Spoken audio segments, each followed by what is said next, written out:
আজকের ভিডিওতে দশম শ্রেণীর কোষে দেখি 4 অর্থাৎ আয়তঘন চ্যাপ্টারের অঙ্কগুলি নিয়ে আলোচনা করব এবং প্রত্যেকটি অঙ্ক ব্যাখ্যা সহকারে বুঝিয়ে দেব এবং সলভ করে দেব।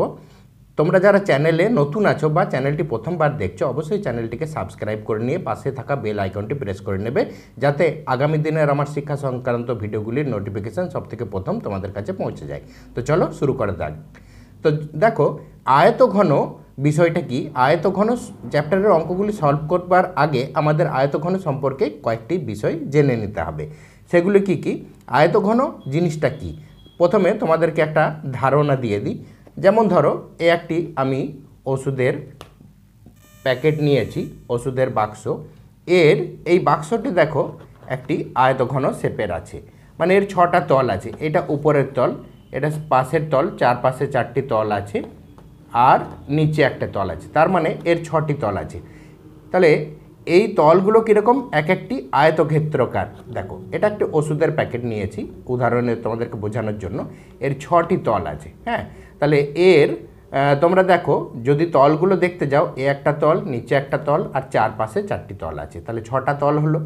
আর শীর্ষবিন্দু বলতে কোনগুলোকে বোঝায়? এইগুলো, এই যে এই মাথাগুলো দেখছো, এইগুলো। তাহলে উপরে দেখো 1, 2, 3, 4টে শীর্ষবিন্দু আছে, আর নিচেও ওরকম 4টি বিন্দু আছে। তাহলে মোট শীর্ষবিন্দু হচ্ছে 8টা। আর ধার, আয়তঘনকের ধার বলতে কোনগুলোকে? এই লাইনগুলো, মানে দুটো তলের যে মিলন লাইনটা, হ্যাঁ, মিলিত লাইনটা, সেটা। তাহলে এই ধার কটা আছে গুনে নাও। দেখো, এই যে 1, 2, 3, 4টে, আর এই যে এইভাবে 4টে দাঁড়িয়ে আছে। এই যে 1, 2, 3, 4টে, তাহলে 4টে আর 4টে 8টা হলো, আর নিচে 4টে আছে যে এইগুলো। হ্যাঁ, তাহলে মোট 12টা ধার আছে। ঠিক আছে, তাহলে এইগুলি আয়তঘনকের কয়েকটি ধারণা আয়তঘনক সম্পর্কে, যে 6টা তল থাকে, 8টা শীর্ষবিন্দু থাকে, 12টা ধার থাকে। হ্যাঁ, তো এই আয়তঘনকের কর্ণগুলো এখানে তো বোঝানো সম্ভব নয়। তোমরা এই যে এই শীর্ষবিন্দুটা দেখছো, এখান থেকে এই অপোজিটের যে কর্নার, এইখান অবধি যদি একটা দণ্ড রেখে দেওয়া যায়, তাহলে সেটাই হবে কর্ণ। তাহলে এই বরাবর দুটো কর্ণ করা যাবে, কিন্তু একটা এই নিচের থেকে এই উপরে, আর একটা এই উপর থেকে এই দিকের নিচে, মানে এই বরাবরই দুটো কর্ণ পাবে, আর এই বরাবর দুটো কর্ণ পাবে। তাহলে কর্ণ সংখ্যা মোট 4টে হবে। তাহলে এই সব দৈর্ঘ্য, মানে এই আয়তঘনকের বিভিন্ন তলের ক্ষেত্রফল বলো বা আয়তন বলো, এই জিনিসগুলো নির্ণয় করতে গেলে আমাদের আয়তঘনকের যে মাত্রাগুলো, সেই 3টে মাত্রা জানতে হবে। মাত্রাগুলো কি কি? দেখো, এই যে একটা দৈর্ঘ্য, একটা প্রস্থ, আর একটা উচ্চতা। এই 3টি কিন্তু আয়তঘনকের মাত্রা হয়। তাহলে এই 3টি আয়তঘনকের মাত্রার সাহায্যে আমরা আয়তঘনকের যাবতীয় অঙ্কগুলি সলভ করব। আর এর অঙ্কগুলি সলভ করার জন্য যে যে সূত্রগুলো দরকার, সেই সূত্রগুলো আমরা শিখে নেব। তো চলো দেখা যাক। আমরা এবারে উদাহরণ থেকে বেরিয়ে এসে এটাকে যদি ছবির সাহায্যে আয়তঘনটা করতে হয়, তাহলে কেমন করে হবে? দেখো, এইখানে একটা প্রথমে আয়তক্ষেত্র করবে, ঠিক একইভাবে এইখানে আরেকটা আয়তক্ষেত্র করবে, এরকম করে। হ্যাঁ, দিয়ে এই শীর্ষগুলো যুক্ত করে দেবে। দেখো, তো এটা যদি ছবিতে আঁকা যায়, তাহলে এরকম একটা ঘরে, তোমরা এই অঙ্কটি ভালো বুঝতে পারবে। এখন যে ঘরটিতে বসে তোমরা ভিডিওটা দেখছো, সেই ঘরটিকে খেয়াল করো, সেটাই কিন্তু একটা আয়তঘন। হ্যাঁ, তাহলে এই ঘরটির দেখবে মেঝে আছে, ছাদ আছে, দুটো তল, আর চারদিকে 4টে দেওয়াল দাঁড়িয়ে আছে, মোট 6টি তল। আর শীর্ষবিন্দু হচ্ছে এইগুলো হচ্ছে শীর্ষবিন্দু। ঠিক আছে, তাহলে আয়তঘনকের আমরা মাত্রার সংখ্যা কি শিখলাম? মাত্রা 3টি হলো দৈর্ঘ্য, প্রস্থ ও উচ্চতা। ঠিক আছে, এই 3টি হলো আয়তক্ষেত্রের মাত্রা। এবারে আয়তঘনকের মেনলি যে প্রশ্নগুলি হয়, সেগুলো হচ্ছে সমগ্রতলের ক্ষেত্রফল, বা আয়তঘনকের আয়তন, বা কর্ণের দৈর্ঘ্য। মূলত এই 3টি সূত্র আমাদেরকে জেনে নিতে হবে। তাহলে আয়তঘনকের সমগ্র তলের ক্ষেত্রফল, সমগ্র তলের ক্ষেত্রফল বলতে কি, এই আয়তঘনকের এক একটা তল কি আয়তক্ষেত্রাকার। হ্যাঁ, তাহলে আয়তঘনকের যেহেতু 6টা তল, তাহলে 6টা আয়তক্ষেত্র আছে। আর ঘনকের এক একটা তলকে যদি আমরা আয়তক্ষেত্র ধরি, তাহলে আয়তক্ষেত্রের ক্ষেত্রফলের সূত্র আমরা কি জানি, দৈর্ঘ্য ইন্টু প্রস্থ। তাহলে এখানে আমরা 1 নম্বর দিয়ে লিখতে পারি যে আয়ত ঘনকের সমগ্র তলের ক্ষেত্রফল সমান কি হবে। আমি প্রথমেই বললাম, বুঝবার সুবিধার জন্য তোমরা যে রুমটিতে বসে আছো সেইটিকে কল্পনা করো। তাহলে মেঝের কি দৈর্ঘ্য আর প্রস্থ থাকে, উচ্চতা থাকে না। তাহলে এখানে দৈর্ঘ্য ইন্টু প্রস্থ, এটি হয়ে গেল মেঝের ক্ষেত্রফল। আচ্ছা, মেঝে যতটা বড় হবে ছাদটাও সেম মাপের হবে, সেই জন্য ডবল ডবল না লিখে আমি একটাই লিখলাম। এই মেঝের মানে এখানে ছাদ দুটো ধরে নাও আপাতত। আর আরেকটি কি দেখবে, লম্বা দিকের দেওয়াল, অর্থাৎ আমি এই উদাহরণটা আরেকবার দিচ্ছি, দেখো এই যে এটা ছাদ যতটা হবে মেঝেটাও ততটা হবে। এটা লম্বা দিকের দেওয়াল। হ্যাঁ, এই লম্বা দিকের দেওয়াল যতটা হবে এই অপোজিট সাইডেরটাও ততটাই হবে, তার মানে এই দুটো সেম। আবার এই চওড়া দিকের দেওয়ালটা এই দুটো সেম আছে, ঠিক আছে। তাহলে দেখো এই লম্বা দিকের দেওয়ালটা যখন আমরা পরিমাপ করব তখন কি নেব, এই দৈর্ঘ্যটা নিতে হবে আর এই উচ্চতাটা নিতে হবে, ঠিক আছে। এইটা দাঁড়িয়ে আছে বলে আমরা উচ্চতা বলছি, এটাকে যদি শুইয়ে দাও তাহলে দেখতে পাবে যে সেই দৈর্ঘ্য আর প্রস্থর মতোই ব্যাপার হচ্ছে। হ্যাঁ, এই তলটার ক্ষেত্রফল অ্যাকচুয়ালি চাই। এটা যদি দাঁড় করিয়ে দিই তাহলে এটা সাইডের একটা দেওয়াল হয়ে যাচ্ছে।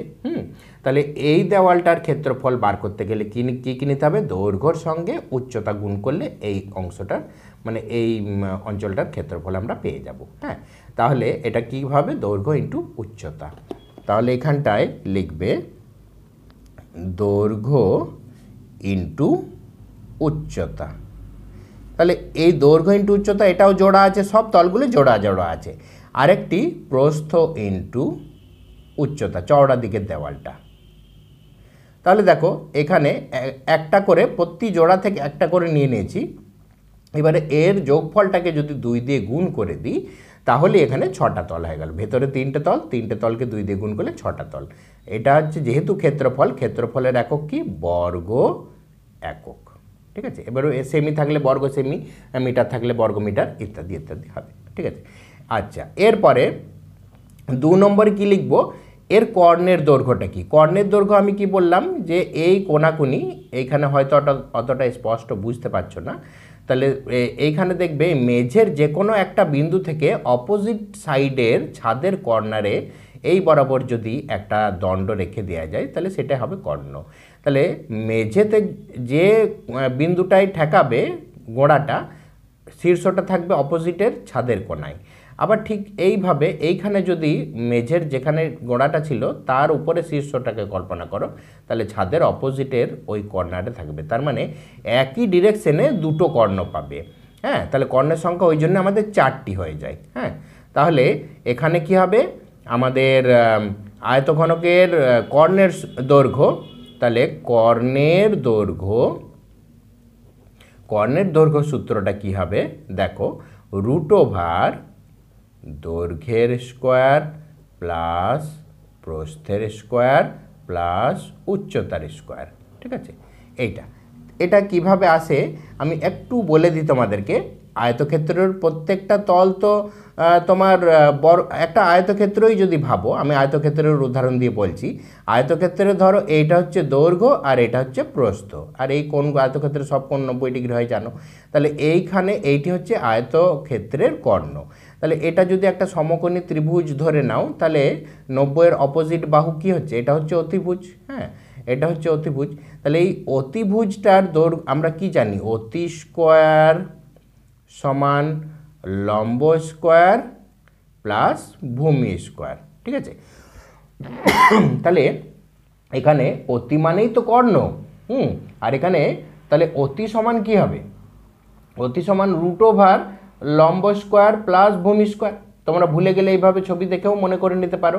হ্যাঁ, তাহলে এখানে অতি মানে হচ্ছে কর্ণটা, তাহলে এখানে লম্ব মানে হচ্ছে এই দৈর্ঘ্যটা, প্রস্থ মানে হচ্ছে এই ভূমি মানে হচ্ছে এই প্রস্থটা। তাহলে এখানে কর্ণ সমান কি বেরোচ্ছে, দৈর্ঘ্যের স্কোয়ার প্লাস প্রস্থের স্কোয়ার। আর এখানে যেহেতু উচ্চতার ব্যাপারটাও আছে সেই জন্য একটা উচ্চতাও অ্যাড হয়ে যাবে। তাহলে এটি শুধু একক হবে, এর কর্ণের দৈর্ঘ্যের একক। হ্যাঁ, এটি হলো। আর 3 নম্বর হচ্ছে আয়তন,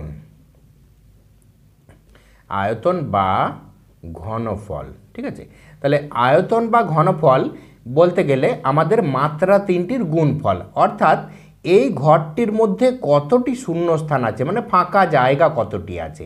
যদি একটি এরকম চৌবাচ্চা বানাও তাহলে ওই চৌবাচ্চায় কতটি জল ধরবে, বা কিছু যাই রাখো সেইটাকে বলে আয়তন। তাহলে সেই আয়তনটা বের করার সূত্র কি হচ্ছে, দৈর্ঘ্য ইন্টু প্রস্থ ইন্টু উচ্চতা। ঠিক আছে, তাহলে দৈর্ঘ্য ইন্টু প্রস্থ ইন্টু উচ্চতা এই 3টের গুণফলকেই আমরা আয়তন বলি। তাহলে এখানে দেখো যদি এটা সেমি হয় তাহলে cm into cm into cm, তাহলে এর একক কী হচ্ছে 3টে সেমি, মানে সেমি কিউ।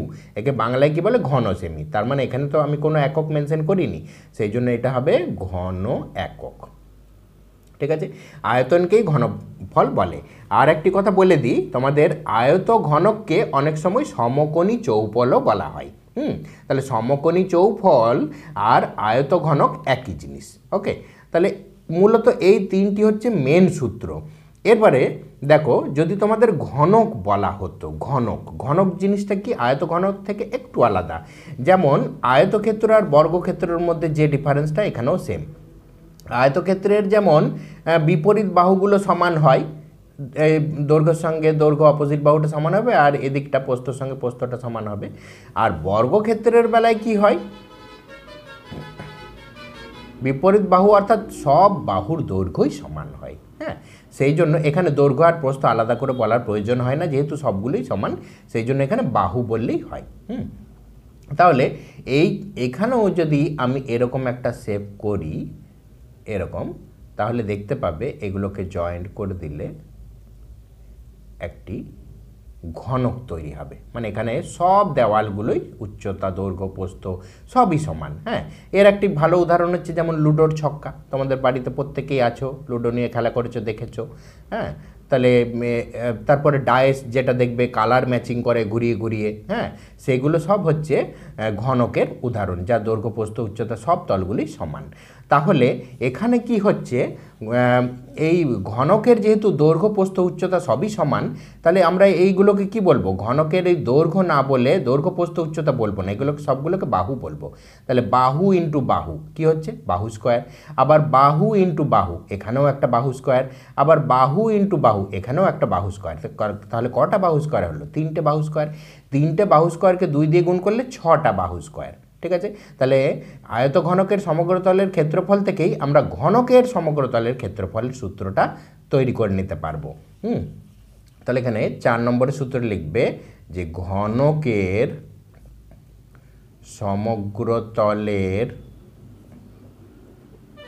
ক্ষেত্রফল সমান কি হলো, এখানটায় 3 ইন্টু বাহু স্কোয়ারের সঙ্গে 2 গুণ, মানে 6 ইন্টু বাহু স্কোয়ার। তাহলে 6 ইন্টু বাহু স্কোয়ার বর্গ একক। ওকে, তারপরে 5 নম্বরে দেখো ঘনকের কর্ণের দৈর্ঘ্য, ঘনকের কর্ণের দৈর্ঘ্য সমান কি হবে সূত্রটা, এখানে দেখো এটাকে বাহু বলো, দৈর্ঘ্য প্রস্থ উচ্চতা সবগুলোকেই বাহু বলবে। তাহলে এটা বাহু স্কোয়ার যুক্ত বাহু স্কোয়ার যুক্ত বাহু স্কোয়ার, তার মানে কটি বাহু স্কোয়ার হলো, এখানটি রুটের ভেতরে চলে আসবে 3 ইন্টু বাহু স্কোয়ার। ঠিক আছে, তাহলে 3 ইন্টু বাহু স্কোয়ার মানে এই রুটের ভেতরে স্কোয়ার আর রুট ক্যান্সেল আউট হয়ে যাবে, মানে বাহু জোড়া, জানো তোমরা সবাই যে রুটের ভেতরে জোড়া থাকলে বাইরে একটা বেরিয়ে যায়। তাহলে এখানে 3-এর তো জোড়া নেই, 3টা থেকে যাবে, তার মানে এটা কি হবে √3 ইন্টু বাহু, মানে বাহুটার থেকে রুট উঠে গেল, 3-এর উপর রুটটা থেকে গেল। তাহলে এখানে তোমাদের ফর্মুলাটা আসবে √3 ইন্টু বাহু, এটা শুধু একক আসবে। হ্যাঁ, যেহেতু শুধু বাহু আছে। তারপরে এর ঘনকের আয়তন, আয়তন বা ঘনফল। তাহলে এটিও আমরা আয়তঘনকের সূত্র থেকেই বের করব। এখানে বাহু বলো, এখানে বাহু বলো, এখানে বাহু বলো, তাহলে বাহু ইন্টু বাহু ইন্টু বাহু কি হচ্ছে, বাহুর হোল কিউ, 3টে বাহু, ঠিক আছে। তাহলে এখানটায় হবে বাহুর কিউ ঘন একক। ওকে, তাহলে এই ছিল তোমাদের আয়তঘনক ও ঘনক সম্পর্কে একটি সাম্যক ধারণা।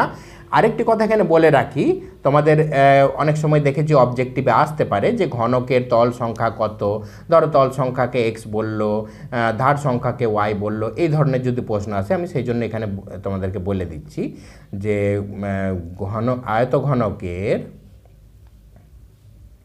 আয়তঘনকের ও ঘনকের এই বৈশিষ্ট্যগুলো সব কিন্তু সেম, একই।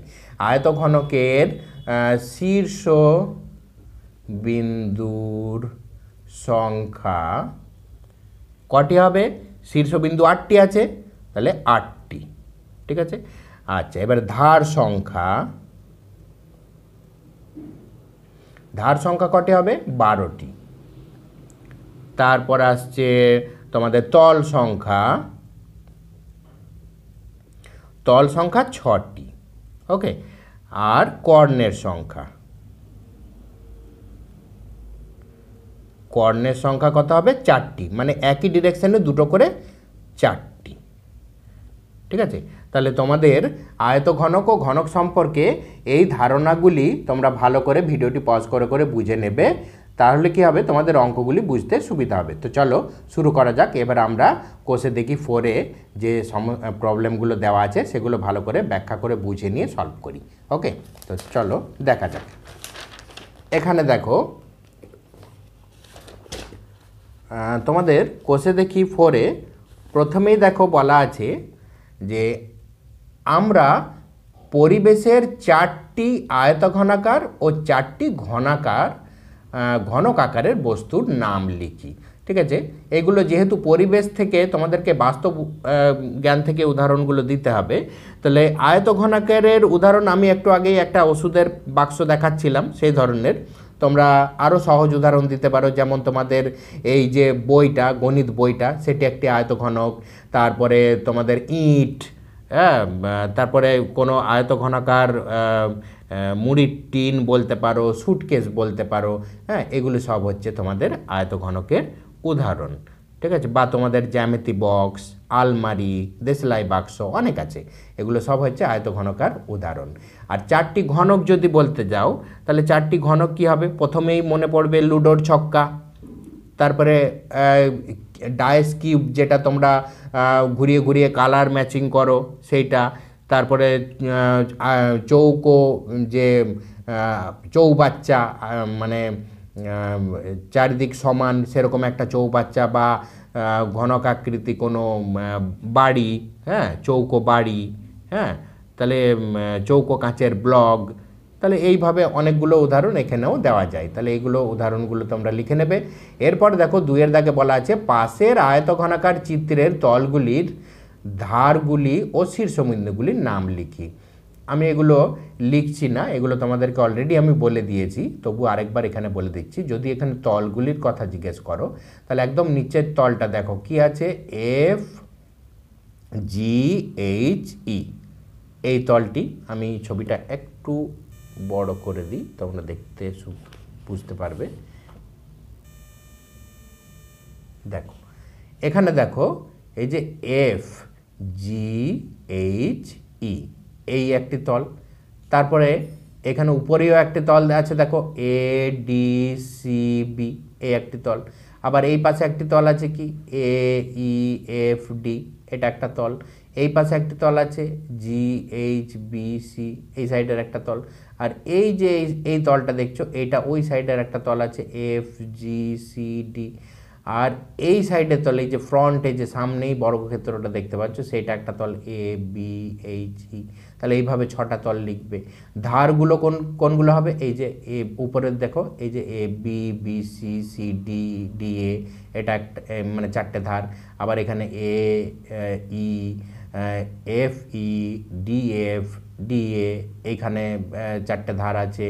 আবার এইদিকে দেখবে 4টে ধার আছে। মানে এই যে ধার বলতে কি, এই যে যেগুলো দাঁড়িয়ে আছে, হ্যাঁ, মানে এই উপরে এই যে চারটে দেখছো এইগুলো একটা করে ধার, আর এ একটা ধার, এ একটা ধার, এদিকে দুটো আছে, আবার এই দেখো এ একটা ধার নামছে, এ একটা ধার নামছে, তাহলে এইদিকে চারটে দাঁড়িয়ে আছে, আর দেখো নিচে চারটে পড়ে আছে, এই যে একটা ধার, এ একটা ধার, এ একটা ধার, এ একটা ধার। হ্যাঁ, তাহলে এখানে মোট 12টে ধার আছে। আর শীর্ষবিন্দু যদি জানতে চাও তাহলে এইগুলো যতগুলো লেটার লেখা আছে দেখো এগুলোই শীর্ষবিন্দু, এই যে এগুলোকে শীর্ষবিন্দু বলে। ওকে, তাহলে এখানে শীর্ষবিন্দু দেখবে 8টা আছে। হ্যাঁ, তাহলে এইভাবে তোমরা এগুলো লিখে নেবে। ওকে, এরপরে নেক্সট তোমাদের 3-এর দাগের প্রশ্নটি দেখো। 3-এর দাগের প্রশ্নটিতে বলছে একটি সমকোণী চৌপালাকার ঘরের দৈর্ঘ্য, প্রস্থ ও উচ্চতা যথাক্রমে 5 মিটার, 4 মিটার ও 3 মিটার হলে ওই ঘরের সবচেয়ে বড় যে দণ্ড রাখা যাবে তার দৈর্ঘ্য হিসাব করি। হ্যাঁ, তাহলে দৈর্ঘ্য, প্রস্থ, উচ্চতা, মাত্রা 3টে দিয়ে দিয়েছে। এবারে সবচেয়ে বড় লম্বা দণ্ড মানে কর্ণের দৈর্ঘ্যটা আমাদেরকে নির্ণয় করতে হবে। ওকে, তো চলো দেখা যাক এখানে 3-এর দাগের প্রশ্নটি। তাহলে আমরা এখানটায় লিখে নেব যে সমকোণী চৌপালাকার ঘরের